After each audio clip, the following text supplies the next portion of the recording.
como 0.05. 0.20, miren cómo se amortigua cada vez mucho más rápido, ¿no? 0.50, ya casi que la estructura logra detenerse sin oscilar. Ahora piensen en toda esa energía disipada apenas en un movimiento como este. Y ahí se quedó quieto. Es muy brusco. Ahora subámoslo a 0.99. ¿Listo? Pues mírenlo ahí uno. El amortiguamiento crítico me genera un error aquí por colocarlo exactamente en 1 porque hace una división sobre 0. Por eso me toca colocarlo en 0.9999 si quiere. ¿Listo? Ese es el amortiguamiento crítico. La estructura se amortigua sin oscilar.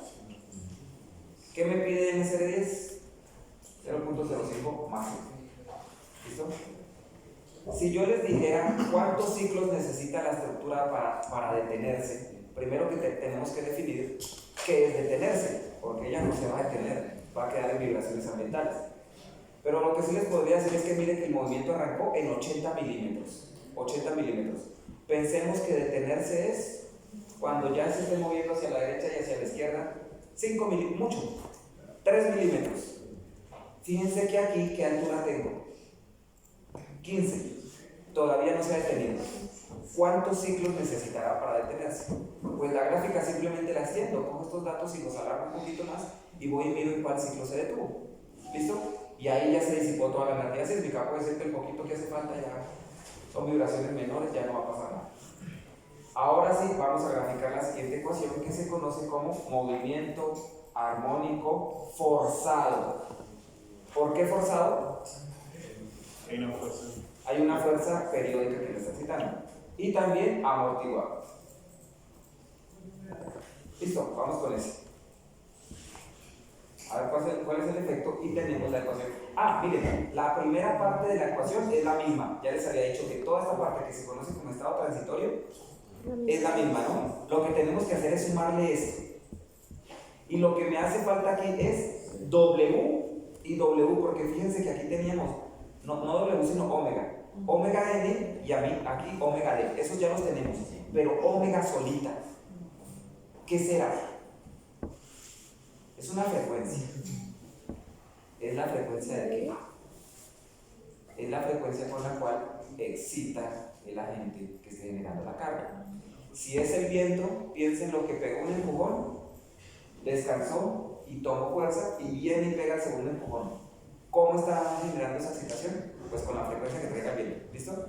Si es el sismo, será el sismo. Si es una fuerza periódica, será una fuerza periódica. Esa frecuencia W le corresponde, la voy a hacer acá, movimiento armónico forzado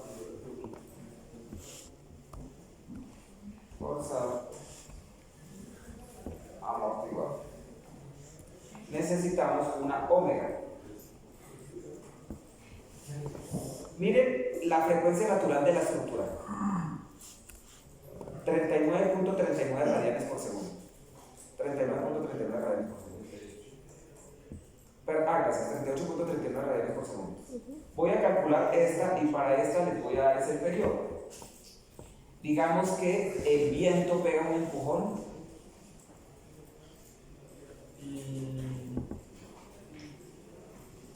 cada 0.8 segundos.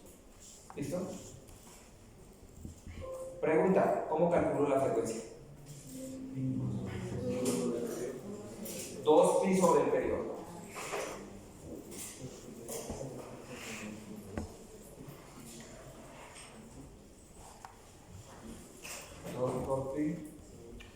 Sobre el periodo. Sí, sobre el periodo que le corresponde a la excitación de la gente que esté actuando. Listo, miren. El canopy vibra con 38.39 radianes por segundo y el viento actúa con 7.85 radianes por segundo. ¿Lo tumba el viento? No sé si no lo tumbe por resistencia, pero al menos por resonancia debería estar bien. Por resonancia debería estar bien. Listo. ¿Qué necesitamos? La fuerza que está generando el viento. Bien. De hecho, lo que realmente necesito es un término que se conoce como P sub 0 sobre K. P sub 0 sobre K.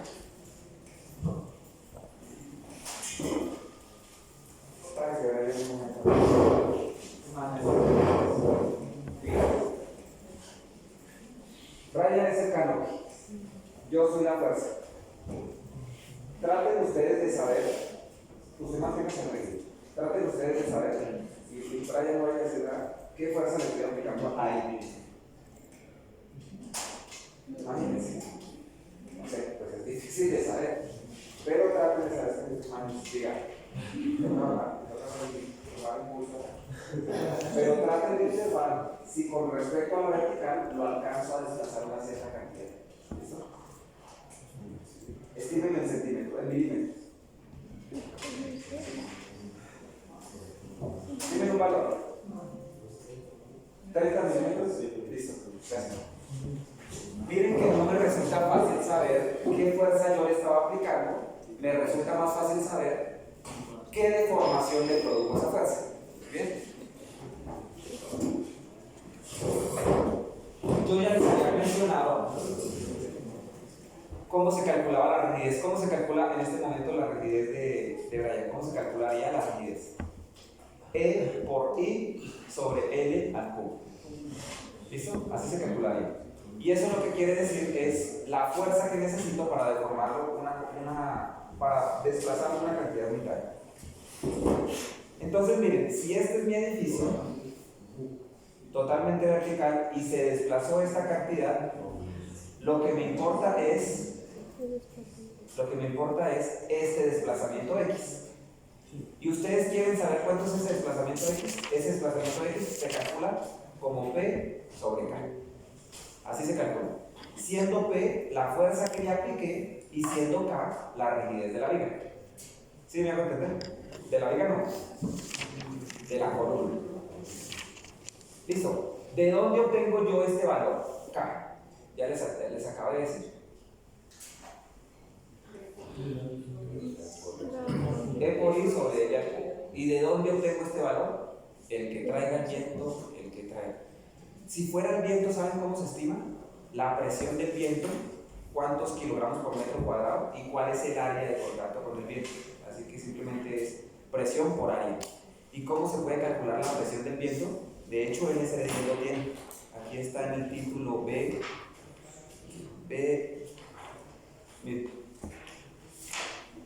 el título B6.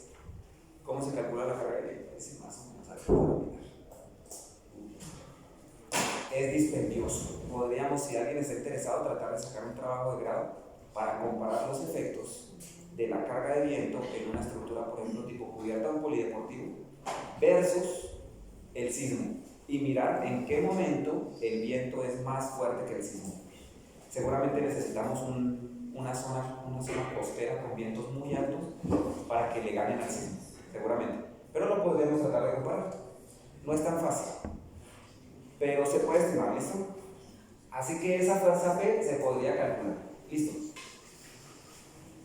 P sub 0 sobre K. El tema es, miren que la estructura llegó a moverse 80 milímetros. Cada vez que el viento le pega un empujón adicional, ¿cuánto podría moverla? ¿Otros 80 milímetros? No, sería terrible. Debe ser poquito. Digamos que está bien, 4 milímetros. Aquí voy a colocar 4 milímetros. No sé si alguien dijo por ahí 4 milímetros. 4 milímetros. ¿Listo? Y ahora sí, miren la ecuación. Dice que tengo que sumarle esta parte de acá, constante C, P sub 0 sobre K por esto, toda esta parte de acá, ¿listo? Entonces la voy a copiar.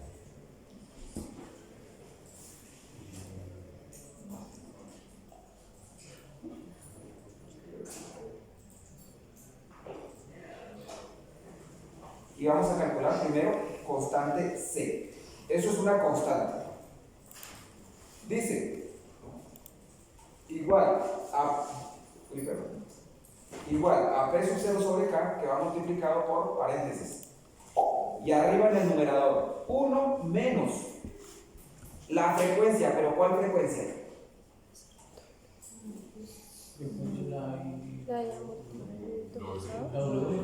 Omega. Solita, ¿y esa de quién es? La fuerza. La de la fuerza, o sea, esta. Dividido entre omega natural, que está acá. Cierra paréntesis y esa parte va a llevar al cuadrado y cierra paréntesis y acabé con el numerador. ¿Bien? Ahora voy con el denominador, dividido.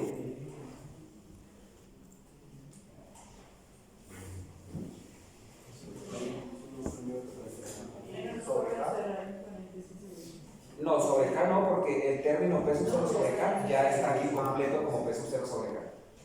Yo creo que no va a haber problema, pero si le quieren agregar aquí un paréntesis, tampoco le veo problema. ¿Listo? Dividido entre paréntesis 1 menos paréntesis omega sobre omega natural, que va elevado al cuadrado, cierra paréntesis, y esa parte también va elevada al cuadrado. Entonces aquí después de la división del cociente, después de la división, también necesito paréntesis. ¿Listo? Más 2 por el amortiguamiento. ¿Y dónde está el amortiguamiento? Está aquí, 0.05. Realmente no es por el amortiguamiento, sino por el coeficiente de amortiguamiento.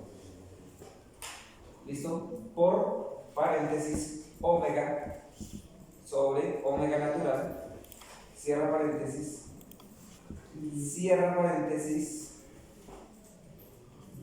y creo que esta parte va al cuadrado. ¿Listo? Un segundo, lo que pasa es que esa palabra ahí que va a atravesar. A ver si no será que.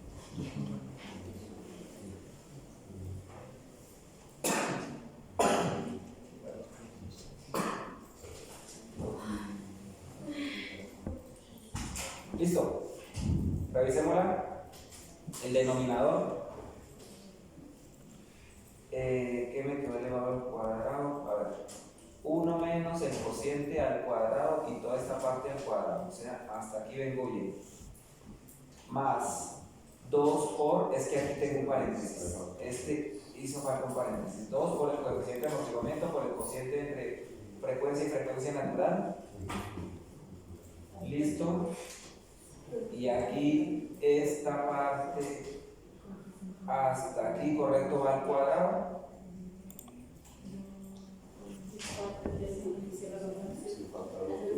Y faltaría un paréntesis de cierre. ¿Listo? Creo que estaba bien. Fíjense algo importante.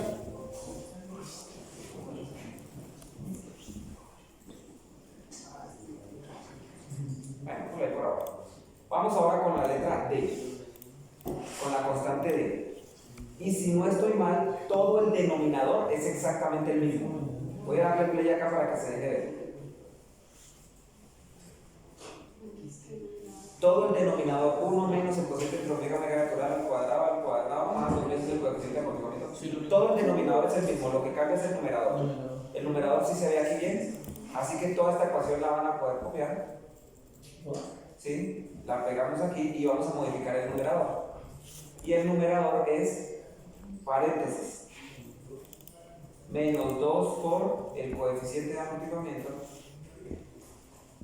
por paréntesis el cociente entre la frecuencia y la frecuencia natural.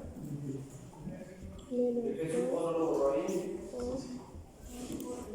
peso cero, también tiene que estar, tiene razón. Entonces voy a encerrar todo este, aquí creo que me estaría sobrando un paréntesis. Vamos a ver. La gráfica está aquí. ¿Listo?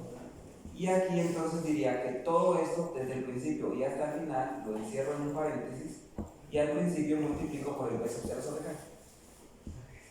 ¿Listo? Menos 0.08. ¿Como poquito? No sé si les da lo mismo. No.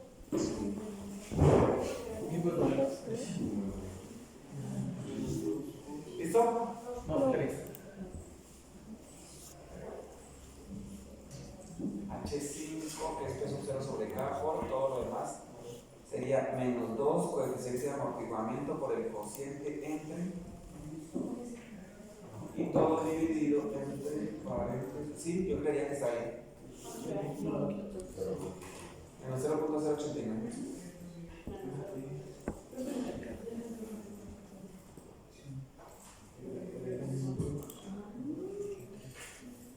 Listo. Entonces vamos a graficarlo. Ese primer W no sería desde WhatsApp. Este. Tiene F3. No, es que está dentro del paréntesis porque es donde está el cociente. Este F3 es el coeficiente de amortiguamiento. Creo yo que está bien.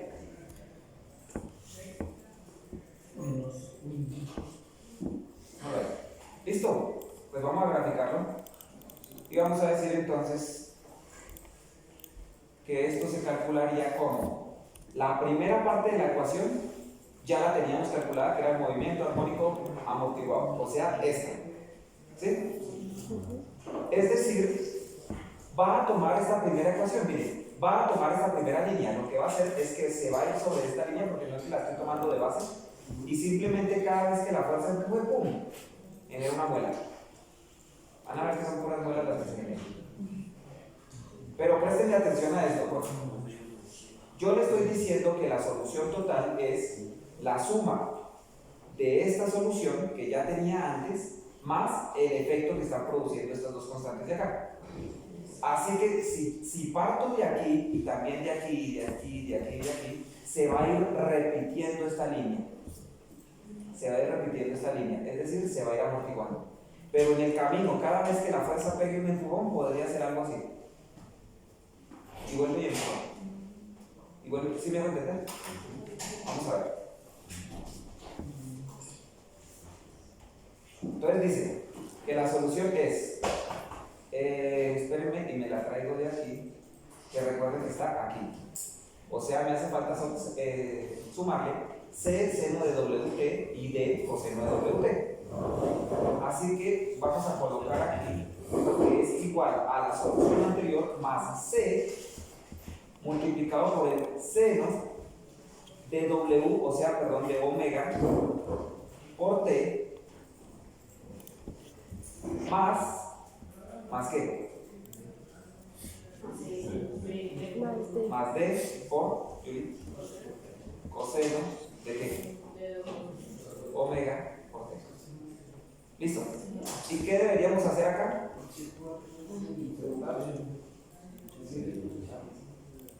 ¿Qué deberíamos hacer acá?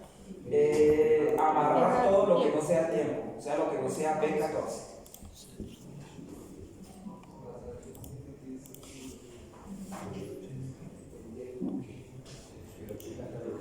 ¿Listo? Ya arrastramos. Y vamos a ver qué pasa. ¿El primero no se fija? ¿Señor? ¿El primero no se fija? ¿Por qué? No, ese no tiene que amarrarse porque él depende de este. Ah, yo ya lo sé. Tienes razón. Ese no debería fijarse, yo lo fijo.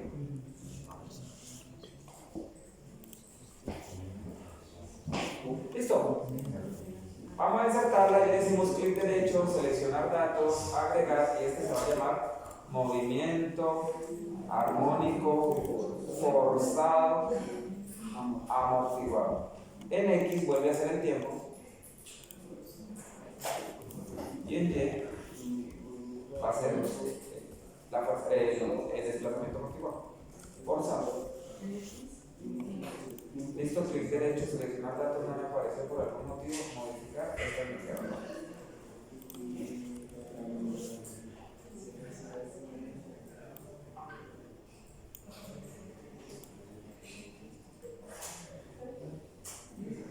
Listo.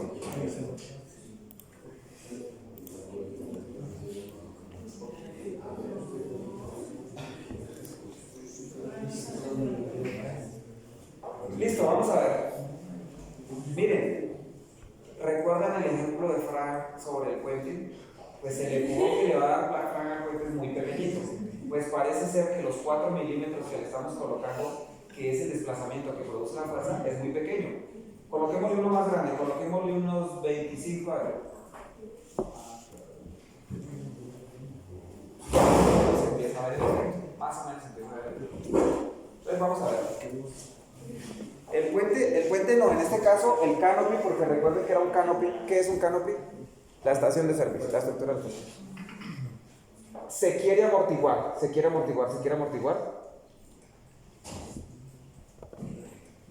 Pero en algún momento está actuando la fuerza.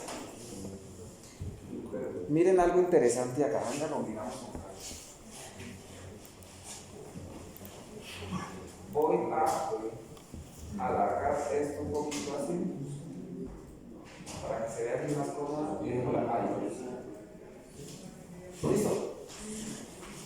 Miren, ¿cuál es el periodo de vibración del canopy? Periodo de vibración, no frecuencia. 0.16. 0.16 segundos. ¿Está aquí? ¿Cuál es el periodo de vibración de la fuerza que está actuando sobre el canopy? 0.8 segundos. ¿Cuál vibra más rápido? ¿El canopy o la fuerza que actúa sobre él? Sí. Cada 0.8 segundos mete un empujón, mientras que el canopy todavía no ha completado un ciclo. Quiere decir que, mire, desde aquí hasta aquí deberían haber pasado 0.16 segundos, porque es la forma en la que vibra el canopy. Miren lo que más o menos está, 0.15, 0.16. Ahí están los 0.16 segundos. Sin embargo, cada 0.8 segundos hubo un empujón. ¿Dónde estuvo el primer empujón? Pues en 0.8 segundos. Así que más o menos por acá pegó un empujón hacia arriba. Fíjense que el canopy quería llegar hasta por aquí, pero la fuerza no lo dejó y ¡pum! Lo hizo amortiguarse un poquito más rápido. ¿Qué quiere decir? El canopy se estaba moviendo hacia allá y la fuerza lo empujó para el otro lado y lo frenó. En este caso lo que hizo fue ayudarle a frenarlo, pero en otro caso podría ayudarle a amplificarlo. ¿Dónde? Miren, lo que aquí ya pasó fue lo contrario.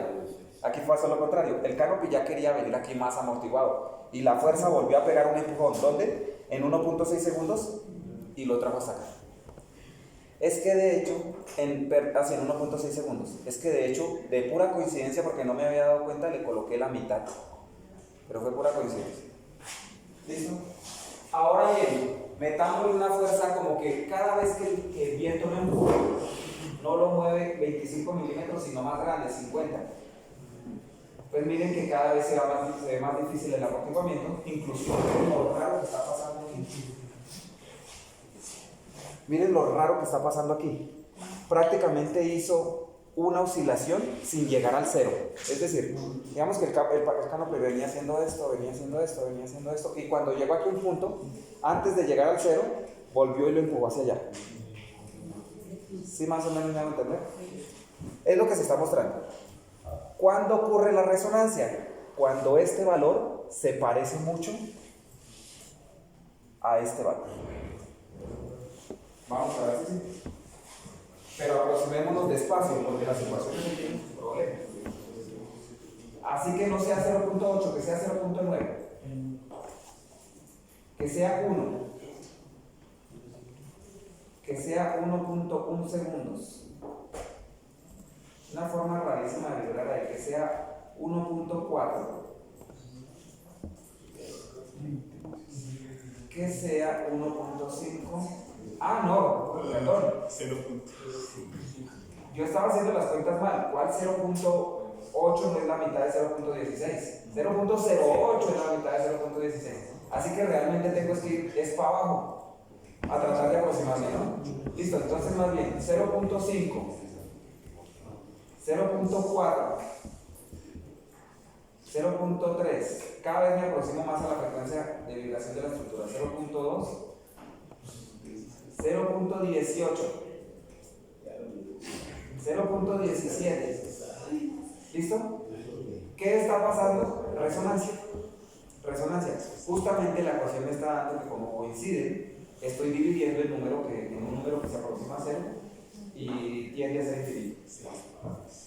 Ahora bien, miren lo que pasa si Frank sigue saltando sobre el puente, pero le genera una fuerza muy pequeña. Aquí no es de 50 milímetros, sino el desplazamiento que Frank le genera es 2 milímetros. De que produce la resonancia, la va a producir. Pero seguramente, miren, espérenme un segundo y verán, miren. La estructura se quería amortiguar.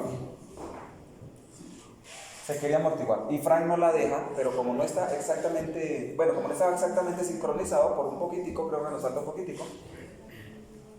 Aquí en este momento no le está permitiendo, perdón, aquí lo está amortiguando, amortiguando, pero aquí como que ya se empezó a acercar. Aquí empezará ahora a ser más grande, y sí va a producir la resonancia, pero seguramente yo tengo que extender esto perfectamente miles de segundos, para que se pueda producir la resonancia. ¿Por qué? Porque el desplazamiento que él está colocando a la estructura es terriblemente pequeño. Sí lo va a lograr, pero en un tiempo así que no tiene sentido. O sea, ¿cómo les digo yo? ¿Cómo vibrará esta mesa? Si le colocara el acelerómetro aquí encima y le pego un golpe, ustedes ven que ya vibra de una forma. Y si yo tratara, ¿han visto esa película de, ¿cómo se llama la película de X-Men donde... ¿Han visto películas de eso? Sí.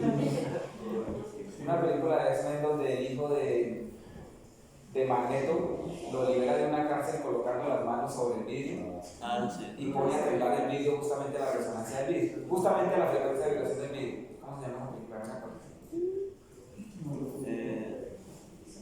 Es de Wolverine. Bueno, no me acuerdo, pero ¿saben de qué hablan? ¿Listo? ¿O han visto los videos de supuestamente la cantante cantándole a la copa que la pone a vibrar hasta romperla? ¿Bien? Es exactamente eso lo que está pasando. Lo que pasa es que si la fuerza es muy pequeñita, lo va a lograr, pero lejos en el tiempo. Pues este se conoce como movimiento armónico forzado y empieza a aproximarnos cada vez más a la forma en la que vibra la estructura. ¿Cuál sería la siguiente? La siguiente es un movimiento armónico acelerado. Ahora nadie lo está empujando, sino le están moviendo la base. ¿Y en qué se convierte la ecuación? La ecuación se convierte en masa por aceleración más c por velocidad más k por x es igual a una aceleración, digámosle a una aceleración que les digo yo, aceleración externa seno de omega t. En eso se convierte. La solución es diferente. ¿Cuál era el problema? ¿Qué era lo que yo les decía? Miren, ¿qué era lo que yo les decía? Que el sismo no trae una única frecuencia de vibración, trae muchas. Así que puede ser aquí más aceleración 2 seno de omega 2 por t, más una aceleración 3 seno de omega 3 por t, puntos suspensivos, y pueden ser muchísimas. Esto se vuelve insoluble, no se deja solucionar. Ya la NSR10 lo tiene solucionado. Les voy a mostrar aquí, es el capítulo A2, y ahora sí nos metemos a tratar de hacerlo aplicado. Va a ser muy sencillo, pero solamente voy a hacer un paréntesis pequeño acá, a ver si me logran entender. Necesito esta gráfica. Voy a hacer una copia a esta hoja, clic derecho, mover o copiar, mover al final, crear una copia, aceptar. Me voy a quedar con esta copia. Miren, voy a borrar el amortiguado y el forzado, no los necesito. Me quedo solo con el amortiguado, el movimiento armónico simple. ¿Listo? Movimiento armónico simple. Pero voy a meter aquí una segunda frecuencia, es decir, aquí que había metido yo, una segunda frecuencia. Digamos que tengo ahora una frecuencia de 30 radianes por segundo. 30. Una de 55, una de 10 y una de 15. Perdón un segundo, miren. Listo. Pregunta, ¿esta frecuencia qué representa? La natural. ¿Y qué es? La forma en la que vibra el canto. La forma en la que vibra el canto. Piensen por favor por un momento que esto no es la forma en la que vibra el canopy, sino la forma en la que se mueve el piso. se mueve con esa frecuencia. Pero como les dije, el piso se mueve de muchas maneras, con esta frecuencia, con esta. ¿Por qué? Porque es un sismo. Y el sismo no se mueve así, ya se lo dije, no se mueve así. Se mueve con muchas frecuencias a la vez. ¿Listo? Esta primera frecuencia es capaz de desplazarlo 80 milímetros. Esta segunda frecuencia, coloquémosle un valor, ¿mayor o menor? Menor. 60. La siguiente, mayor o menor. 90. La siguiente, mayor o menor. 42. Y esta, bueno, 10, no importa. ¿Saben cómo tocaría mirarlo? Abajo ya tenemos mesa vibratoria. Ya la leo, ¿sí? Sí. ¿Qué tocaría mirar? Simplemente, los chicos le pusieron como un potenciómetro para que uno le sube el botoncito y la mesa vibra cada vez más rápido. Y al vibrar cada vez más rápido, está cambiando la frecuencia. Y es posible que algunas frecuencias hagan que se desplace más que otras. Recuerden que yo aquí con la magnética, no la traje hoy, pero recuerden que con la magnética yo movía la base acá y arriba la masa se movía. Pero si lograba hacer que entrara exactamente en la frecuencia de vibración, la masa se descontrola y se vuelve. Bien, unas frecuencias logran hacer que la masa se mueva más que otras frecuencias. Entonces grafiquemos esto, por favor. Dejémosle a todos estos mismos datos y simplemente aquí voy con el X2, el X3, el X4 y ¿cuántos son? Sí. X5. ¿Cómo graficaría esta? Es la misma ecuación, miren, la voy a copiar, pero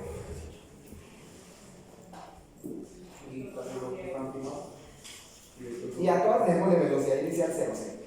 La copio, control C, control V, control V, control V y control V. Y miren, aquí lo que tengo que hacer es que cambio a esta frecuencia, a esta frecuencia, a esta frecuencia y a este desplazamiento. Eso es todo. ¿Listo? Siguiente. A esta frecuencia, frecuencia y desplazamiento. 1, 2, 3 y desplazamiento. Uy, sí, tienes razón. Estos van con los segundos y estos van con por el tercero.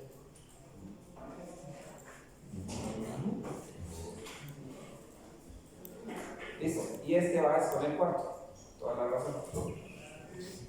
2, 3. Y igual. 1, 2, 3 y 4. Y a ver quién me responde esta pregunta. Creo entonces que aquí puedo arrastrar. Y aquí puedo arrastrar. ¿Listo? Miren, primera gráfica creo que era la azul. Segunda gráfica, el X2. Tercera gráfica. Tercera gráfica. ¿Listo? Hace falta la cuarta y la quinta. Vamos a insertarlas. Clic derecho, seleccionar datos, agregar. Esta la voy a llamar X4. En X son todos estos valores. Uy, perdón. X4. De hecho, esta modificar la voy a llamar ahora X1. Esta la voy a llamar X2. Esta la voy a llamar X3.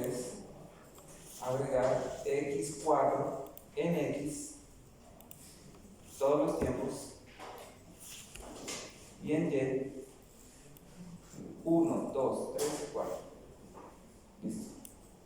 Y me falta la X5. ¿Por qué esa X4 cambió tanto? Porque la frecuencia ya es muy bajita, 10 radianes por segundo. Se repite pocas veces, mire, va lento. En cambio que estas 30 radianes por segundo se repite muy rápido. Bien. Clic derecho, seleccionar datos y vamos con la última, agregar X5 en X los tiempos y en Y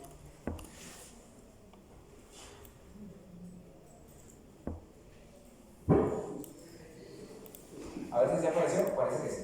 Listo. Entonces miren,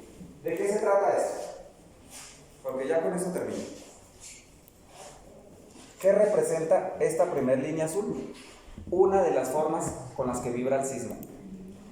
Esta, otra de las formas con las que vibra el sismo. Esta, otra. El sismo vibra de muchas formas y no son solamente estas 5. Pueden ser muchas más, de hecho son muchas más. Pero cuando llega el sismo, el acelerómetro no recoge una por una. El acelerómetro no hace esto. No me dice, ay, esa era la amarilla. Ay, esta era la segunda forma de vibrar. Esta era la tercera forma de vibrar. El acelerómetro recoge una única señal que las une a todas. Así que el acelerómetro lo que va a estar haciendo es mirando cómo están vibrando todas a la vez. ¿Qué hay que hacer? Sumarlas. Vamos a sumarlas. Entonces vamos a mirar aquí que esta se va a llamar, digámoslo, X total, y simplemente es igual a la suma de todos estos, sin el tiempo, ¿no? Y miren lo que voy a hacer. Le voy a hacer clic derecho, seleccionar datos, agregar X total, en X, vamos con el tiempo, y en Y, vamos con esto.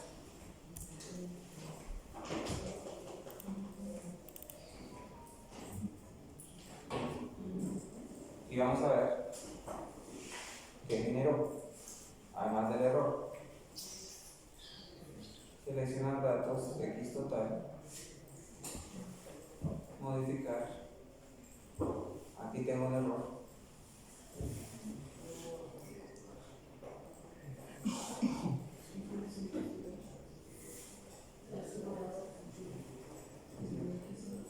Derecho, seleccionar datos, X total, modificar en X, mis tiempos, ¿sí? Y en Y. Es que falta el X total. Ah, es que tomé fue el X5 más no el X total, ¿sí o no? Sí. Entonces no es G, sino H.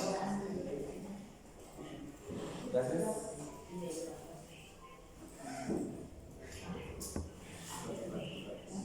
Falta calcular. Ah, el X total falta es arrastrarlo.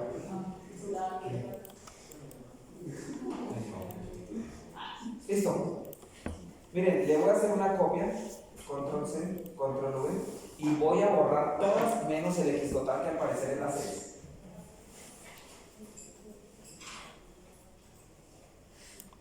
Listo.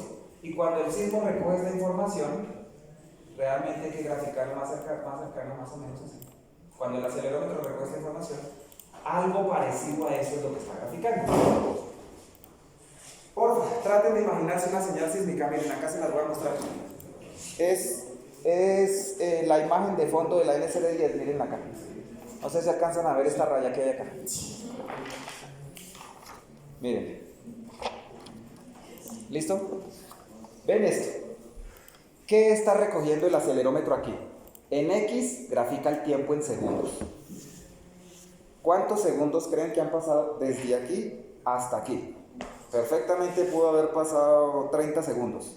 Bien, así que un segundo es un espacio aquí muy chiquitico.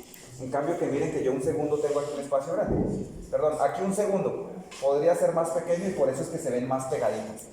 Simplemente estoy haciendo como un zoom en X. ¿Y qué se está graficando en Y? Las aceleraciones que siente el acelerómetro. Así que ustedes ven un ruido y el sismo está haciendo esto. Lo que pasa es que realmente este ruido obedece a la suma de señales individuales que están acá. Miren cómo yo pasé de aquí a aquí. ¿Cómo lo hice? Sumando todas estas para llegar hasta esta. Pero es que cuando el sismo llega, lo que el acelerómetro reporta es esto. Y a mí lo que me interesa es pasar de aquí a aquí, al revés. ¿Cómo lo hago? Y si alguien me dice cómo lo hago, tiene 5 en un parcial. Tiene 5 en un parcial. Entonces presten atención a la pregunta. Por favor, todas estas son señales individuales de cómo vibra el suelo. Opción 1 de cómo vibra el suelo. Así está vibrando el suelo. Opción 2 de cómo vibra el suelo. Opción 3 de cómo vibra el suelo. ¿Sí me hago entender? El tema es que cuando el suelo está vibrando, ocurren todas a la vez. Él no espera que se acabe una para llegar a la otra. Por eso digo, traten de imaginárselo el sismo está vibrando de todas las maneras a la vez. ¿Sí me hago entender? Listo. Así que si yo las tuviera individualmente, tendría cada una de estas y el problema está solucionado. El problema es que no las tengo individualmente. Las tengo por aparte. Perdón, las tengo unidas. Entonces, cuando llega el sismo, el acelerómetro siente esto. Lo que pasa es que solamente tenemos 1 segundo de grabación. No, pues yo necesito grabar el sismo durante 1 minuto, ojalá. Bien, tengo muy poquito tiempo de grabación. Pero si quieren más, simplemente aquí voy a alargar, miren. Voy a decir que esto lo voy a traer, está en el 60, lo voy a traer hasta por allá en el 500, que son casi 10 minutos. ¿Listo? Casi 10 minutos de grabación. Y llego, miren, hasta aquí. Vamos a ponerlo hasta el 500. Entonces aquí le voy a decir que no llegue al 67, sino al 500 y aquí al 500. ¿Listo? Eso se les parece una aceleración sísmica. Ahora sí parece, ¿sí o no? Porfa, hay un sismógrafo allá en la UPTC. Empieza a temblar. Él todo el tiempo estaba haciendo esto. Bueno, existen dos equipos. El sismógrafo, que es el que le colocan una hojita y él tiene un esferito que está quietico y va dibujando sobre la hoja, el sismógrafo. Y el sismómetro, que lo hace digital. ¿Bien? Entonces, piensen que este era el sismógrafo. Todo el tiempo se está moviendo. ¿Por qué? Porque hay vibraciones ambientales. Él está haciendo esto todo el tiempo. Quietico, ahí, poquito. Y llegó el sismo. Y empieza a sentir picos así. ¿Ok? Y el sismo se empieza a ir y empieza. Y continúa. ¿Sí me hago entender lo que pasa? ¿Qué quiero hacer yo? Entender esta vibración. ¿Y cómo logro saber? ¿En qué punto digo que la entendí? Cuando logré descomponerla en todas estas individuales. Si logro descomponerla en todas estas individuales, fíjense que aquí tengo mucha información. Esta verde está generando los picos más altos. Esta verde es grave para mi edificio. ¿Y esta verde cuál era? Busquémosla.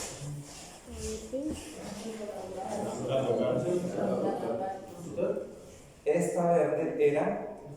la total. Entonces esta verde sobra. Listo. De las individuales, las más grandes terminaron siendo esta gris, por ejemplo, y esta gris es la tercera. Y la tercera tiene una frecuencia de 42 radianes por segundo. Perdón, de 10 radianes por segundo. Sí, de 55 radianes por segundo. Es decir, esta frecuencia está perjudicando a mi edificio.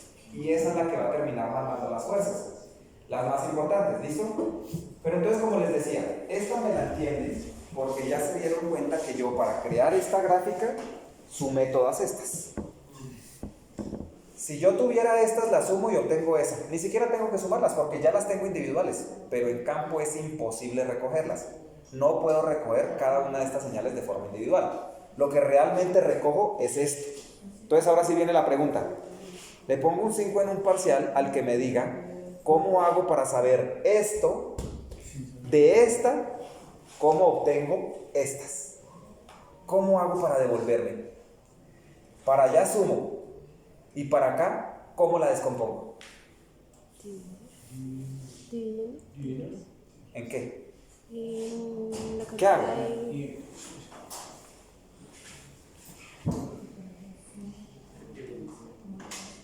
Está dura la pregunta, ¿sí o no?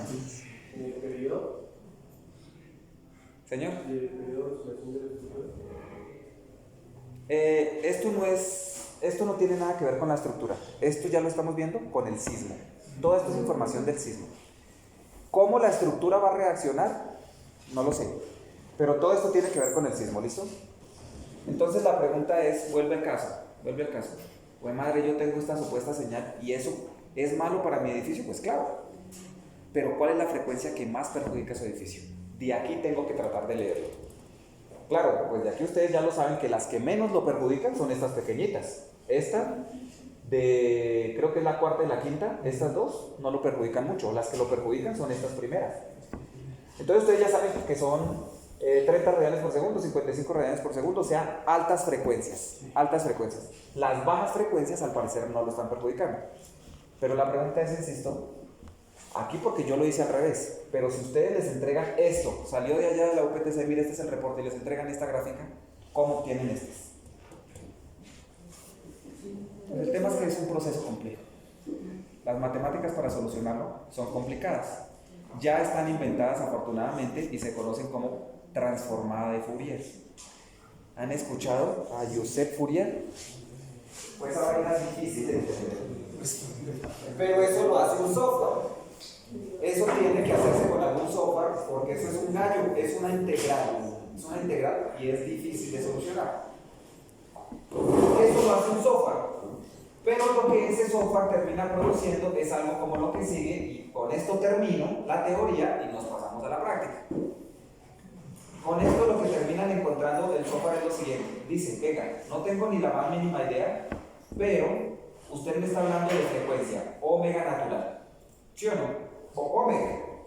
Con omega usted podría calcular el periodo 2pi sobre omega, porque son inversos. ¿Listo? Así que tengo periodos. ¿Listo?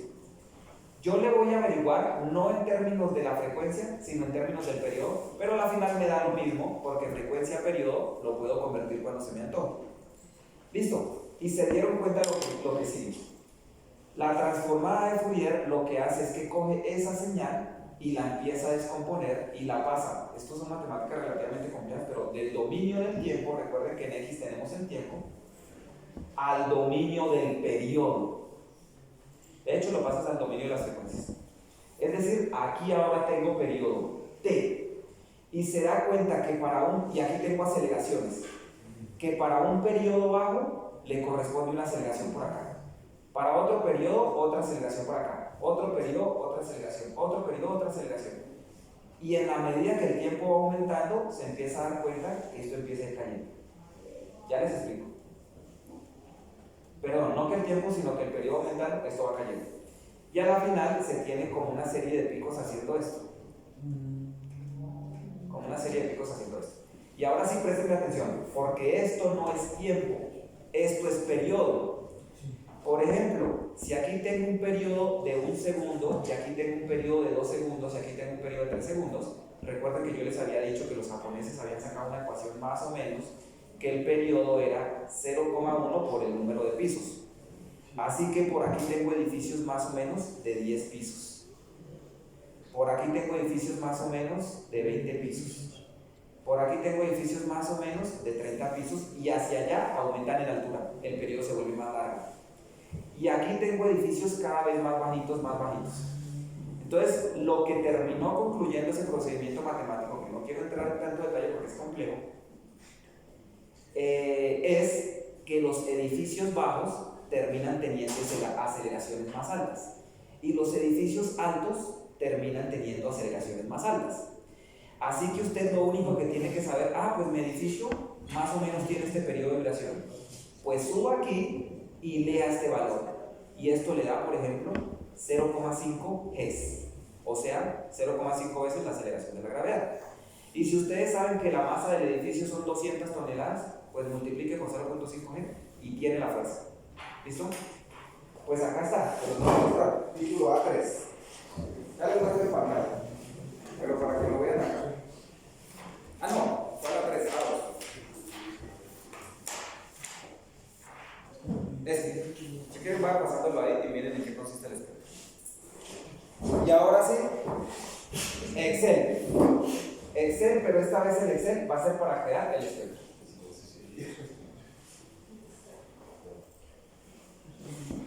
Y aquí ya no se vayan a quedar porque esto sí lo voy a evaluar. Esto sí lo voy a evaluar, ¿listo? Entonces, me abro mi NCD10 y por favor, a partir de este momento salgo de la teoría y nos empezamos a meter en la práctica. Todo esto era para que apenas, fueron 5 semanas prácticamente, pero era apenas para que entendieran que cómo vibra, que los periodos, que bla bla bla bla bla bla bla. Y ahora viene toda la aplicación. De aquí en adelante no se vayan a perder. ¿Listo? Vamos a trabajar ahora sí.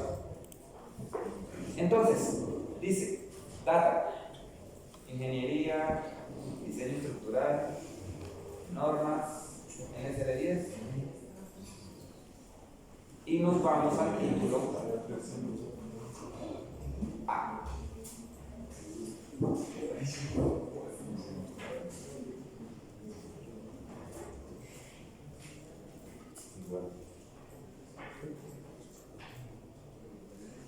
Y voy al A2.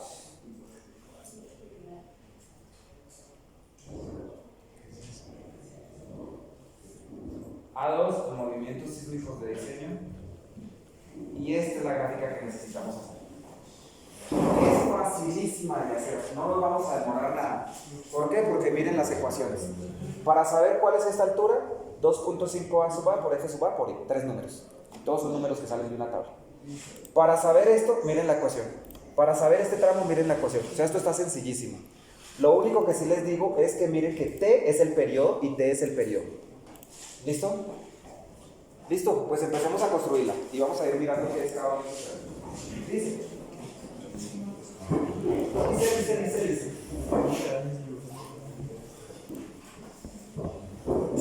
Dice, información de entrada, A sub A, y ya les digo de dónde sale, y A sub V. ¿Y qué son? Como les digo, en Colombia ya se hizo lo siguiente, se han recogido muchísimas aceleraciones de este tipo, que era lo que les acababa de explicar, así, de este tipo, ya se limpiaron. Muchachos, presten atención a esto, por favor. En Colombia tiembla todos los días, así que ya se cogieron esos sismos, se limpiaron y se obtuvo el espectro correspondiente. ¿Listo? Y dijeron, hagamos algo para facilitarle la vida a los ingenieros. Digámosle cómo construir este espectro sin que ellos tengan que ser los que limpien esta señal.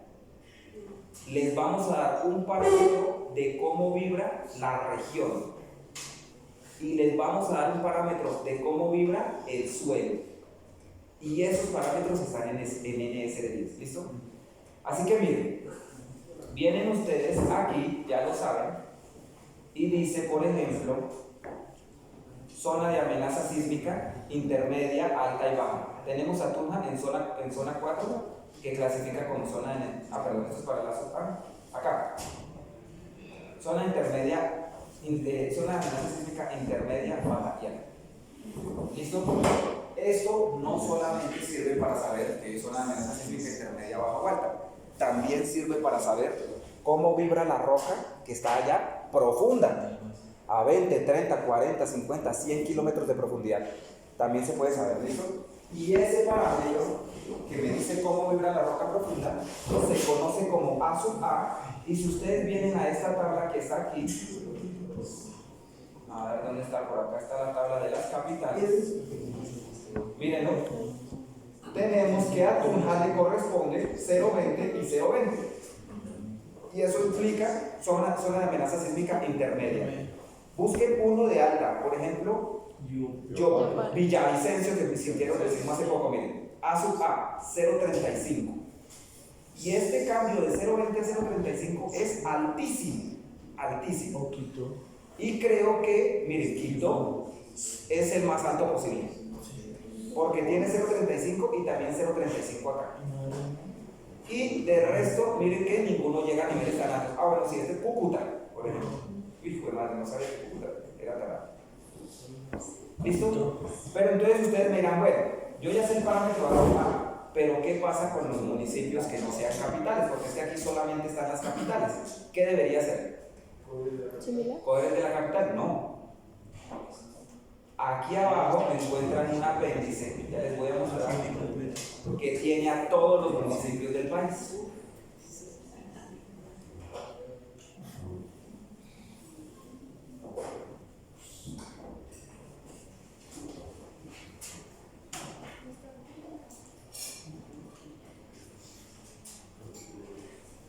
Aquí está. Entonces, por favor, un departamento. Boyacá. Un municipio cualquiera de un departamento que no sea Boyacá. Vélez Santander. Vélez Santander. Bolívar. ¿Qué cree que debería ser? ¿Zona de amenaza sísmica? Debería ser alta según lo que tenemos entendido. Entonces no pico y mayor, en fin. Ahí está. Sube. Ahí arriba. Ahí está. Abajo. Ahí Ahí. ves. Vélez, Intermedio. pues es intermedio. Similar. Y tenemos parámetros. Ojo, el primer parámetro, el título aquí dice, bueno, el primer parámetro es A sub A y el segundo parámetro es A sub V. Me explico. A sub A es un número que no tiene dimensiones, que simplemente se refiere a cómo vibra la roca profunda, la roca dura, la roca que está allá por donde se generan los sismos, ¿listo?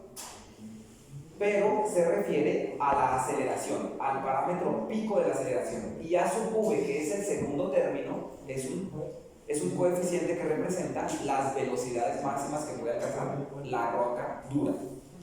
Así que fíjense que aquí en el mapa de Colombia, yo podría tener regiones completas que tienen los mismos parámetros A sub A y A sub V. ¿Ese me hizo el mapa?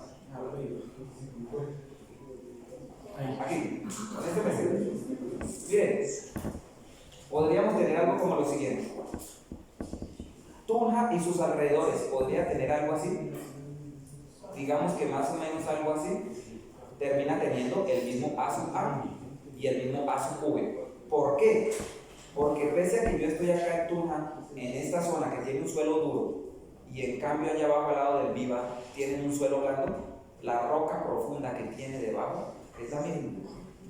Es la misma en regiones terriblemente grandes. ¿Sí me hago entender? Así que Tunja y sus alrededores seguramente tienen parámetros de A sub A y A sub V parecidos. Pero por aquí ya me puedo pasar a los de Duitama y sus alrededores, que puede hacer que tengan otros parámetros de A sub A y A sub V mayores. ¿Me hago entender? Sí. Pero ojo, esto no tiene nada que ver con el suelo. Por ejemplo, hagan un hueco aquí hasta 3 metros. Ahí ustedes están explorando el suelo. Y la forma en la que vibra este suelo no es la misma forma en la que vibra el suelo al lado del Viva. Pero la forma en la que vibra la roca profunda sí es la misma en los dos. ¿Me hago entender? Entonces, ese parámetro que les estaba mostrando ahí depende de la roca profunda. Pues nos hace falta un parámetro, el que corresponde al suelo. ¿Listo? Y el que corresponde al suelo lo sacan, por favor, les digo de dónde.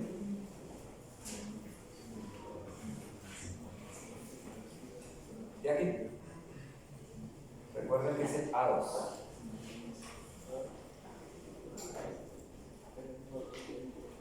Listo, miren, A2. Miren, ya conocemos A sub A y A sub V de todos los valores. ¿De dónde saco A sub A? A sub V de la tabla que está abajo y que tiene a todos los municipios del país. ¿Cuál es el parámetro que representa el suelo? F sub A y F sub V. Esto ya no tiene que ver con cómo vibra la roca profunda, esto tiene que ver con cómo vibra exactamente el suelo sobre el que se está construyendo el edificio, que es diferente. ¿De dónde sale este parámetro? De una tabla que está encima. Vamos a ver. Y dice: acá está. Primero, F sub A.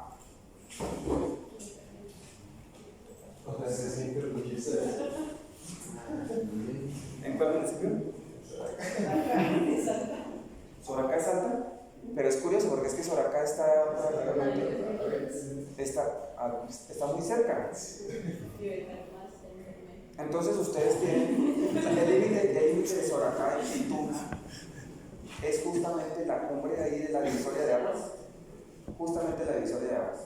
Entonces ustedes van a construir un edificio ahí, al lado del, ¿cómo se llama? Al lado del alto, pero ese alto, ¿cómo se llama el alto?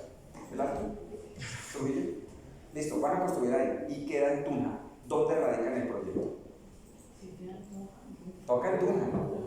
Radicar en Tunja es más difícil que radicar en Soracá, porque me imagino que en Soracá pasan así, en la Alcaldía pasan sencillo. Aquí en Tunja pasan más difícil. Pero cuando usted radique, dice Tunja, usted perfectamente podría decir: ah, el A sub A es el de, el A sub A es el de Tunja. ¿Por qué? Porque estoy en Tunja. Sí, pero es que la división, o sea, eso es algo político. Que la división entre Tunja y Soracá sea ese límite es algo político. Imagínense que la división fuera un poquito más para acá. Entonces, mágicamente, tiembla más duro o tiembla más pasito, porque eso es algo político. Realmente, si ustedes tienen una situación como esa, no lo duden, tomen el más crítico de los dos y váyanse por la zona más especificada. Tiene que ser así, porque es que la división es política. ¿Listo? Listo, y esto es lo que tiene que ver con el suelo. Entonces ustedes les dicen, usted puede tener un suelo tipo A, tipo B, tipo C, D, E o F. ¿Ustedes ya vieron fundaciones o la están viendo? La están viendo con Santiago, con Rodrigo. Pregúntenle por favor cómo clasificar un suelo del A al F, porque ustedes saben clasificar un suelo como gravas, arenas, gravas arenosas, limos, no sé. Pero estos son parámetros dinámicos, son parámetros de cómo vibra. ¿Listo?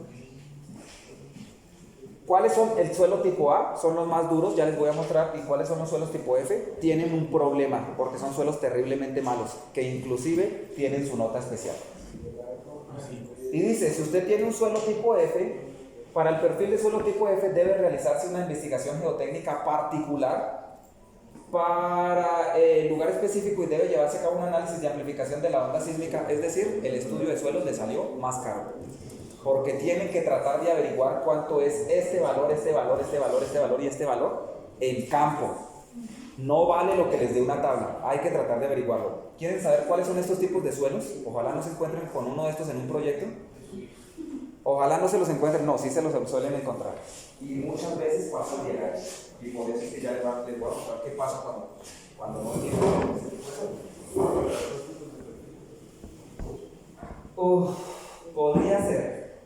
Podría ser, pero entonces fíjense, usted puede tener, o sea, sí puede ser, usted puede tener una casa, y la casa en esta dirección tiene 12 metros y hacia allá tiene 8.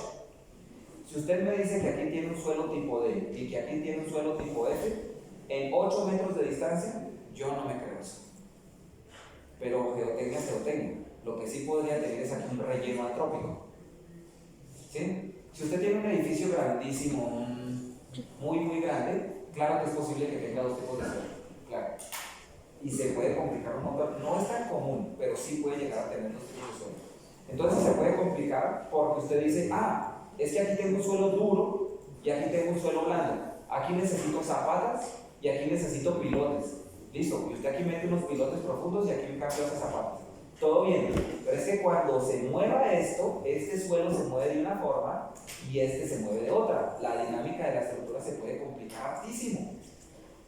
No es tan común, pero tiene razón, o sea, dos tipos de suelos para el mismo edificio van a complicar la dinámica muchísimo. ¿Listo? Entonces vienen a los tipos de suelos que están descritos acá. Ojo, suelo tipo A. Simplemente se trata de un perfil de roca competente.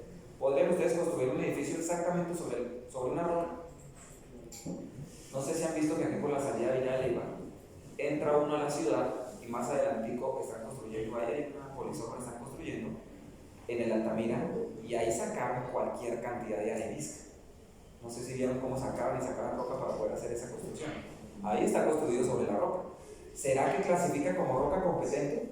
Pues el geotecnista, cuando haga el estudio de suelos, le tiene que decir si es roca competente o si es roca de rigidez media. ¿Y él cómo lo hace? Realmente tiene que tener unas tablas por allá para invertir. Unas tablas por allá inventadas que la verdad yo no sé si funcionan o no, pero algo toca tener. Algo toca tener. Entonces el tipo le dice, listo, eso es una roca competente. Suelo A. ¿Cuál podría ser el peor de los suelos antes del F? Pues el E, porque ahorita miramos los F. Y miren que acá les dice que, por ejemplo, el suelo tipo E es un perfil que contiene un espesor H de más de 3 metros de arcilla blanda. Arcilla blanda es arcilla que usted la coge entre las manos, la espincha, ya les he dicho, se sale por entre los dedos. Más de 3 metros de esa arcilla, eso es un suelo blando. No solo blando, es un suelo tipo E. Así que lo que quiero es que se hagan una idea de que el suelo tipo A es el más duro y el suelo tipo E es el más blando. Entonces la pregunta sería, ¿cuál de los 5 suelos que no sean F es el peor en su vibración? El tipo. Entonces, Porque la roca pónganse a pensar algo como lo siguiente. A ver. Cojan una maqueta, traten de imaginarse yo con mis experimentos mentales, pero traten de imaginar, de un edificio y la colocan sobre una base hecha de un material que yo voy a considerar relativamente rígido. Y no sé, voy a poner este ejemplo porque fue lo primero que se me vino a la cabeza. Les digo por qué, porque una vez yo vivía en La Fuente y un camión iba subiendo por una cuadra y se le cayó un paquete como así de grande, una cosa. Y yo, él haciendo un chino chico, pero yo fui por el paquete. Y cuando levanté el paquete, eso pesaba hartísimo. Me lo llevé para la casa y lo destapé y era una cosa como esta maleta de café, un bocadillo de beleño, un bocadillo de hoja. La cantidad de bocadillo que tuvo. Entonces, ahora pues es lo siguiente. Pues el bocadillo es relativamente rígido. Lo voy a tomar como ejemplo. Y ahora tomen un ejemplo idéntico de tamaño, pero es una gelatina. Cojo mi edificio y lo coloco sobre el bocadillo. Y cojo otra maqueta idéntica y la coloco sobre la gelatina. Y pongo la mesa a mover acá. ¿Cuál amplifica más la señal del cielo? El suelo blando. Ahora sí me entendieron con la analogía. ¿Listo? Claro, el suelo blando amplifica más la señal del sismo. Miren el resultado, aquí está resumido. Espérenme por acá a ver dónde lo veo. Aquí está. Lo que les está diciendo es, si usted tiene un suelo muy duro como el suelo tipo A, cuando llegue el sismo allá muy profundo, por la roca profunda, y suba hasta el suelo en superficie, pues va a seguir vibrando igual, porque es la misma roca. Es la misma roca. Así que se amplifica, no, sigue siendo el mismo. Pero si se empieza a encontrar con un suelo cada vez más blando, miren lo que genera el suelo tipo E. De este sismo se lo amplifica hasta acá. Entre más blando sea el suelo, más crece el sismo. Un parámetro es el que le corresponde a la roca profunda, que ya lo vimos, A sub A, A sub V, sale de la tabla para cada municipio. Y otro parámetro es el que le corresponde al suelo. ¿Cuál es el suelo más perjudicial de todos entonces en la condición dinámica? El suelo tipo E. Sin hablar del F, porque es que el F sí que es el peor de todos. Ya vamos a mirar cuáles son los Fs, pero esto me lo entienden. ¿Listo? Así que si ustedes quieren saber cuánto pasa desde aquí hasta acá, está en la tablita esa que está allá abajo. Miren, está aquí abajo. O arriba, no sé. Más arriba. Aquí. Entonces ustedes quieren saber cuál es el parámetro F sub A del suelo. Ah, pues si tengo un suelo A, digamos que tengo un suelo tipo B. Y A sub A, ¿de dónde salió este A sub A? De la tabla. Así que, ¿cuánto era para Villavicencio? 0.35. 0.35, está en medio de estos dos. Tengo que interpolar, ¿ok? Tengo que interpolar. Y tengo un suelo tipo B. Ni para qué interpola si entre 1 y 1 da 1. Sí, pero si tienes suelos blandos, fíjense que por ejemplo acá, sí ya tengo que interpolar. ¿Qué necesitamos hacer con la hoja de Excel? Que busque los datos de esta tabla e interpole y me dé el dato. Pero ahorita miramos cómo hacemos eso, que manejar Excel ustedes ya saben que eso es lo de menos. Ahora bien, este parámetro F sub A, ¿a qué se refiere?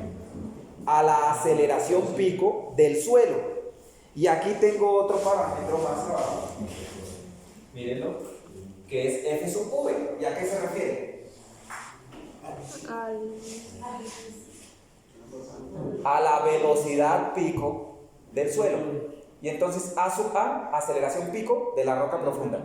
Y A sub V, velocidad pico de la roca profunda. F sub A, aceleración pico del suelo. y F sub V, velocidad pico del suelo. Así que esto ya salió. ¿Qué pasa con los suelos tipo F? Miren que aquí me dicen lo que es un suelo tipo F y por qué tengo problemas. Suelos tipo F.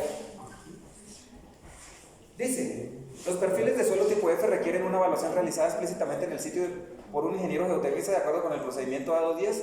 Se contemplan los siguientes subclases. A la final, el ingeniero geotecnista no le gusta que le salgan suelos tipo F. Porque si le salen suelos tipo F y él ya cobró, ¿cuánto vale el estudio de suelos? Los más regalados acá en Tunja, perdón, lo digo así, lo están haciendo por $1 millón. $1 millón. Pero me imagino la calidad de informe que tienen que hacer si es que toca mandar obreros y eso es duro, ese trabajo es duro. y hacer laboratorios y hacer informe por 1 millón, eso no da. Eso no da. Una empresa seria acá en Tunja, por un estudio de suelos para una casa, está pidiendo 2,5 millones. Se consiguen intermedios, sí, pero hay que ver la calidad del informe que les estén entregando.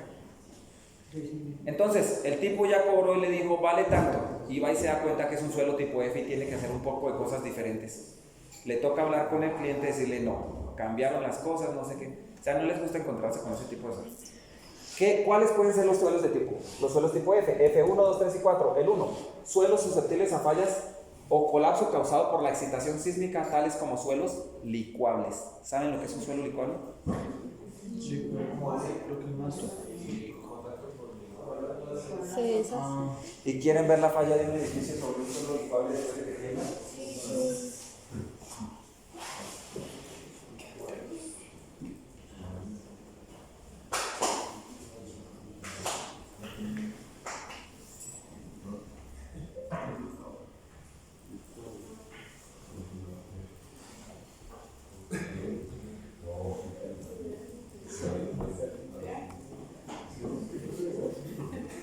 Esta ya les había mostrado. No. Bueno, este es un tipo de falla en los edificios que no podemos permitirnos. Y aquí fallaron las columnas y las vigas están intactas. Esto es terrible que pase. Esto no puede pasar.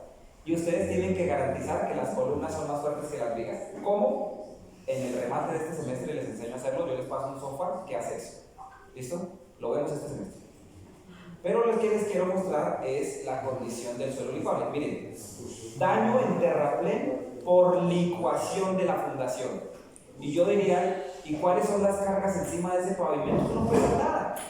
Él no falló por cargas, falló porque el suelo se movió y eran suelos licuables. Miren, esto también obedece a licuación.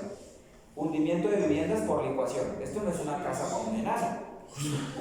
Esta casa en algún momento tenía que estar por aquí arriba, pues se hundió después del sismo. Señor, Eso es súbito, casi, o sea, debe ocurrir durante la ocurrencia del sismo, cuestión de minutos. Miren esta falla. El edificio, yo creo que ni las ventanas se le rompieron, no, exagero, después de eso se ve. Pero vigas y columnas están intactas, la estructura no falló, falló la cimentación y arriba dice, falló por licuación. Es decir, son arenas que con la presencia de agua se separa un poquito más el contacto de la arena y llega el sismo, es decir, se empieza a mover. Un ejemplo, nuevamente de mis ejemplos imaginarios. Cojan un vaso de tomar gaseosa y llénenlo con arena colocada sin compactarla, nada, déjenla caer así de a poquitos como un reloj de arena y déjenla ahí. Y colóquenla sobre la mesa y denle unos golpecitos a la mesa. La arena se asienta. Y si vuelven y la golpean, vuelve y sube. Y vuelve y baja y vuelve y sube. ¿Sí? Esa es la propiedad de la arena. Y con agua y vibrando se produce la licuación. Miren la falla por licuación nosotros.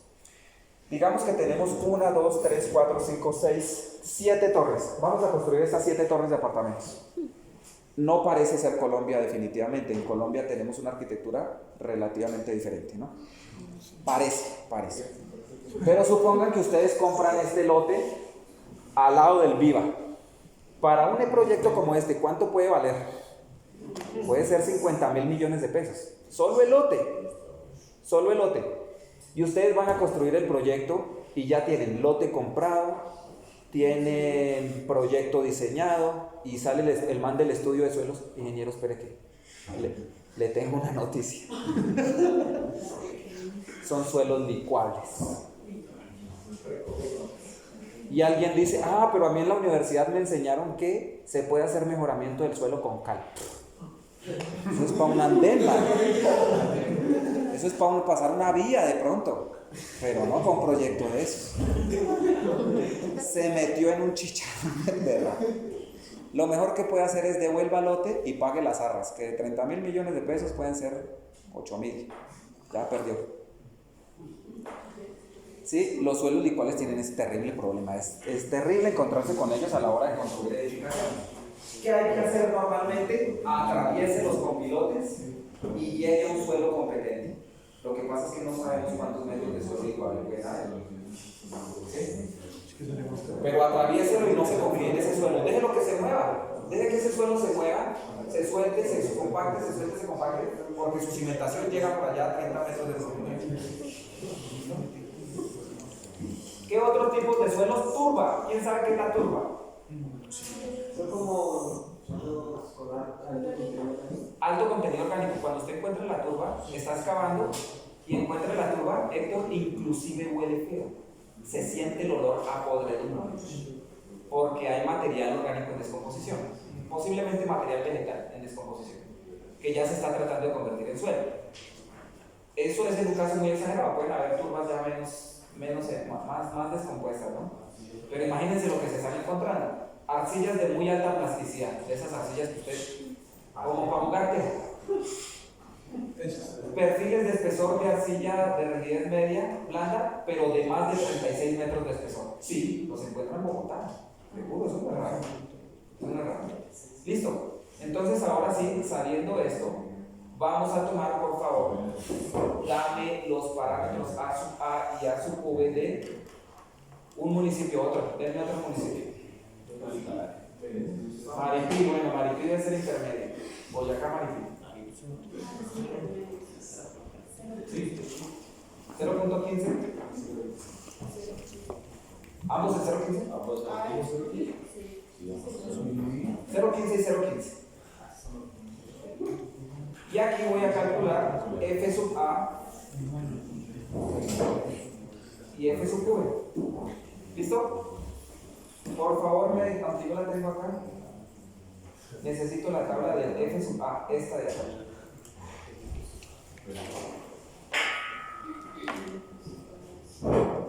Si se encuentran con un suelo tipo F, no pueden sacar el parámetro de A. Tienen que decirle al geotecnista que les haga un estudio de suelos para que trate de decirles cuánto es F sub A y cuánto es F sub V. Eso vale una plata.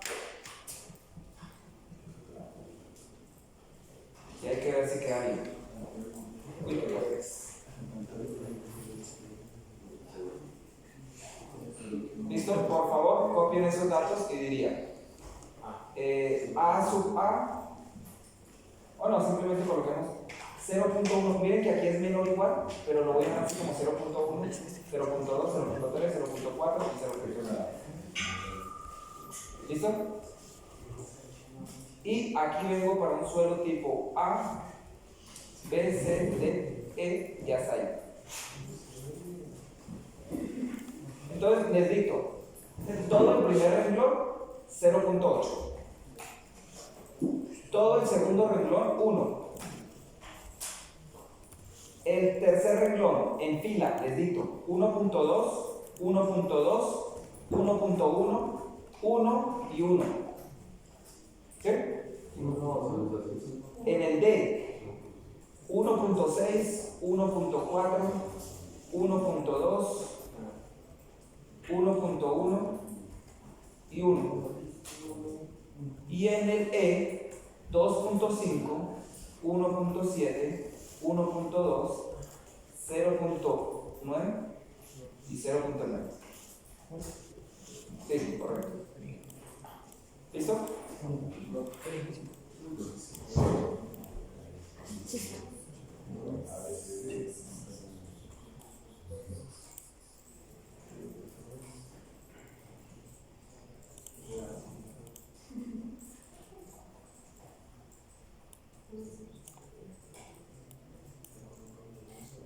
Listo. Entonces esto es para calcular el F sub A. Listo. Entonces, ¿qué vamos a hacer? Si mi A sub A vale 0.15 y mi tipo de suelo, lo voy a colocar acá, tipo de suelo, el tipo de suelo puede ser del A al E, así que datos, validación de datos, y de una lista desplegable, por favor, le vamos a decir esta lista desplegable. ¿Listo? Y vamos con un suelo tipo DEA.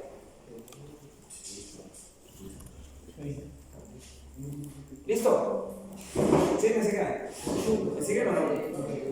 Ahora Ya sabe crear listas desplegables.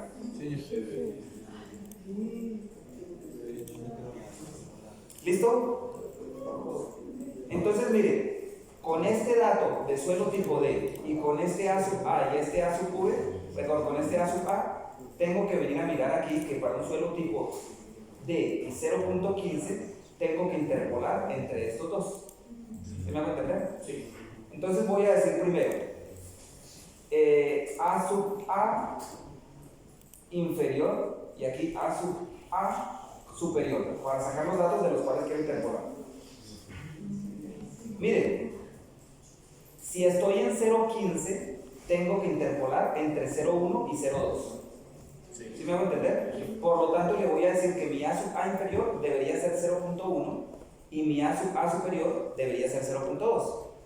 Para llamar este valor, le voy a decir igual, vengan a ver cómo le quito ese.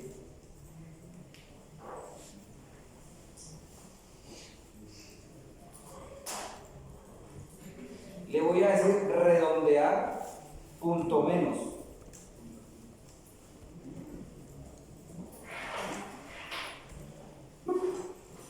Esta de aquí, coma, con un decimal. Sí, parece que funciona. ¿Me hago entender lo que dice? Bien. Estoy redondeando el A sub A para que el 0.15 me dé a un decimal el valor inferior. ¿Sí o no? No.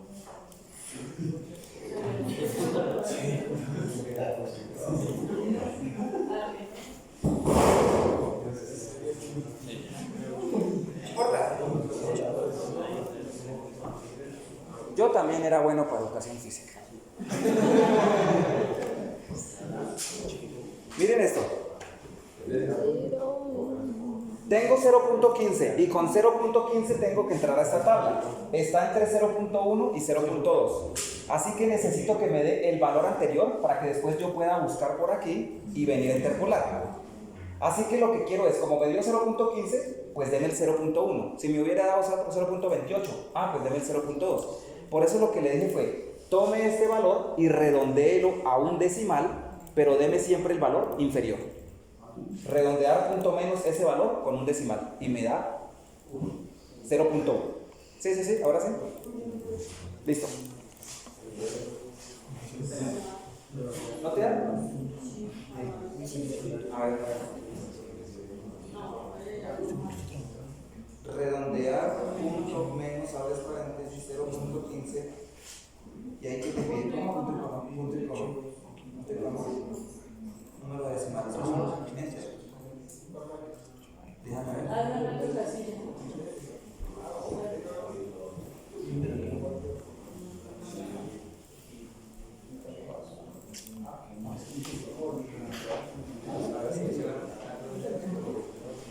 Ya sé qué es lo que está pasando.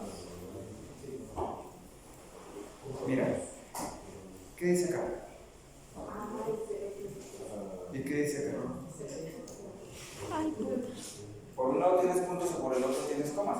La recomendación es que le Excel trabaje los decimales con puntos y tú lo tienes con comas.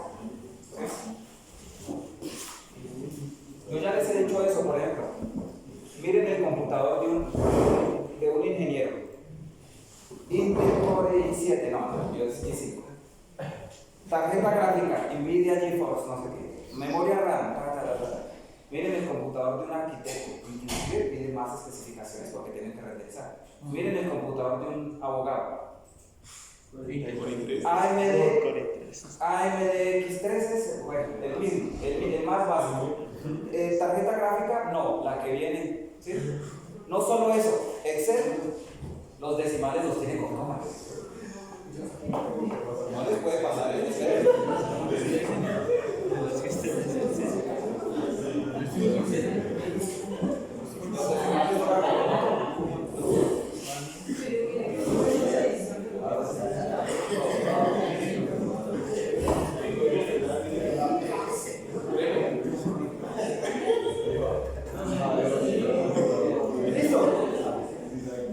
¿Qué vamos a hacer? el A superior simplemente será sumarle 0.1. Porque fíjense que de 0,1 a 0,2 a 0,3 a 0,4 coincidencialmente siempre es más 0.1. Pero miren, si se pasa de 0,5, no quiero que coloque 0,6 porque no existe. Si es 0,5 ya coloque 0.5. Entonces le voy a decir igual, sí, abre paréntesis. Si este valor es igual a 0.5, coma, no coloque 0.6, pues coloque 0.5. Y si no, tome ese valor y súmele 0.1. En este caso me daría 0.2. Cuando llegue a 0.5 ya no me va a dar el 0.6. Si es falso, súmele 0.1. Con redondear más. Pero es que si aquí tengo. Sí, también podría ser. Si tengo 0.05 me da 0.1. Si tengo 0.15 me da 0.2. Sí, utilicemos ese. Creo que funciona igual. Es esta misma ecuación. Redondear punto más, abre paréntesis, este valor a un décimo. Creo yo que se afina. Y este valor nunca va a ser mayor a 0.55. ¿Sí? Puede ser, pero entonces aquí qué pasó.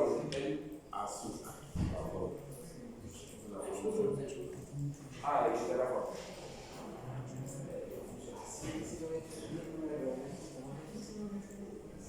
Pero este es redondear punto menos. Listo, tenemos los límites, ¿listo? Ahora para llamar los límites f sub a y f sub v, tengo que sacarlos dependiendo del tipo de suelo. ¿Listo? Entonces mire que le voy a decir. Primero, buscar vertical. Con buscar vertical, ¿qué voy a buscar? El suelo tipo D. ¿Qué va a ser la ecuación? Entra a la matriz y empezó. ¿Es el A? No. Sigue bajando. ¿Es el B? No. ¿El C? No. ¿Es el D? Sí. Aquí se detiene y se empieza a mover hacia la columna, en columnas hacia la derecha. ¿En qué columna? Pues como aquí dice el 0.1, busco la coincidencia con 0.1 y deme ese. ¿Sí me hago entender? Y si aquí fuera 0.4, entonces este no. Encontró esto y cruces esta información. ¿Sí me hago entender? ¿Cómo hago eso? 0.2. El A superior. Vamos a ver. Acá. Igual. Buscar vertical. Abre paréntesis. ¿Qué voy a buscar en vertical? El tipo de suelo. Coma. ¿En cuál matriz? En esta matriz. En esta matriz, ¿de acuerdo? Coma. ¿En cuál columna? Si sé que es en la 0.1, en este caso sería en la segunda columna. ¿Sí me va a entender que es la segunda columna? Porque la primera columna es la que tiene las letras A, B, C, D, E. La segunda columna es la que coincide con el 0.1. Pero ¿de dónde saco este 2? Porque yo aquí visualmente sé que es la... Pero el ser cómo va a interpretar que es ese 2. Le voy a decir coincidir. La función coincidir va a buscar este número, coma, en esta matriz. Y me va a decir la posición en la cual lo encontró. Miren que la función coincidir lo que va a hacer es, busca este número en esta matriz. ¿Lo encontró aquí? No. ¿Lo encontró aquí? Entonces me marca 2, porque lo encontró en la segunda posición. Y aquí me daría un 2. Así que buscar vertical este suelo y deme lo que hay en la columna 2. ¿Sí me hago entender? Sí. Listo. Entonces con eso cerramos el coincidir. Aunque el coincidir creo que les va a pedir el coma cero, que es coincidencia exacta. ¿Listo? Y ahora coma 0 para cerrar el buscar vertical. Enter. Listo. 1.6. ¿Coincide? Sí. Bien. Yo creería entonces que esta misma ecuación me sirve, pero con este de acá. ¿Sí? ¿Es la misma? Sí, pero con el A sub A. Pero con el A sub A superior. ¿Listo? Y tenemos los límites de interpolación. ¿Me siguen hasta ahí? Entonces miren lo que tengo ahora. Miren lo que tengo ahora. Porfa. Si tengo un A sub A igual a 0,1 y un A sub A igual a 0,2, para A sub A, el F sub A aquí ¿cuánto nos dio? 1,6. Y aquí me dio 1,4. Así que esto es una línea recta. Y simplemente para cualquier valor intermedio, por ejemplo aquí 0,18, suba y lea cuánto valdría aquí 1,48, no sé, algo así.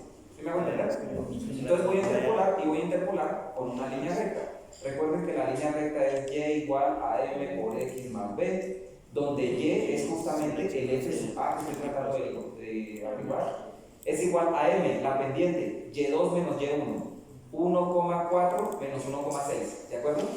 ¿Qué es 1,4? El f sub a superior menos el f sub a inferior, dividido entre x2 menos x1, que sería el a sub a superior menos el a sub a inferior, ¿de acuerdo? Multiplicado por x, que es la distancia que hay desde aquí hasta aquí. Esto es x. ¿Y cómo calculo ese x? Pues es el A sub A que tengo que averiguar menos el A sub A inferior más B. ¿Y qué es B? El intercepto o punto de corte. ¿No recuerdan la ecuación de una línea recta? Y en esta gráfica, ¿qué sería B? El punto de corte o el intercepto o el valor del Y inicial más F sub A inicial. Listo, ahí tienen la interpolación. Y dice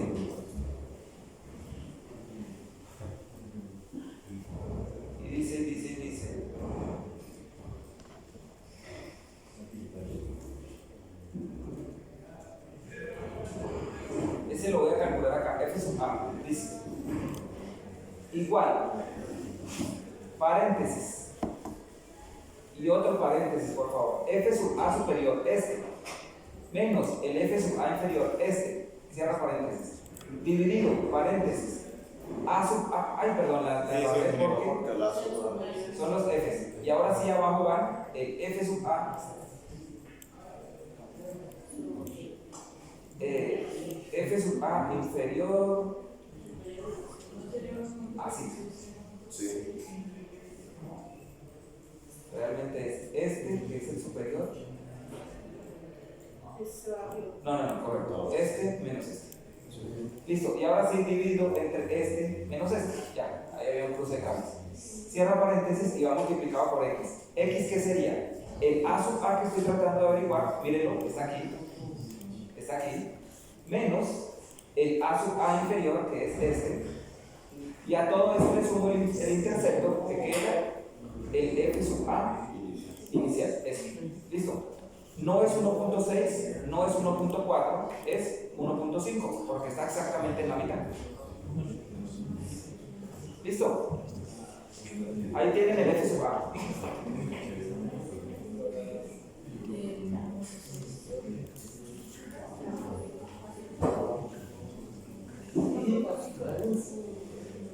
¿Listo?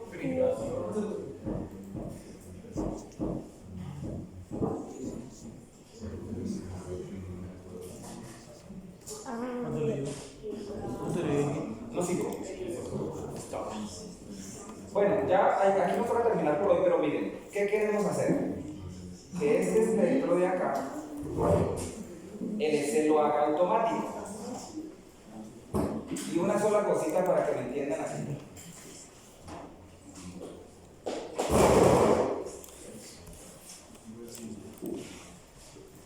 Brian, un edificio alto, ¿dónde puede ubicarse? ¿Hacia aquí o hacia allá?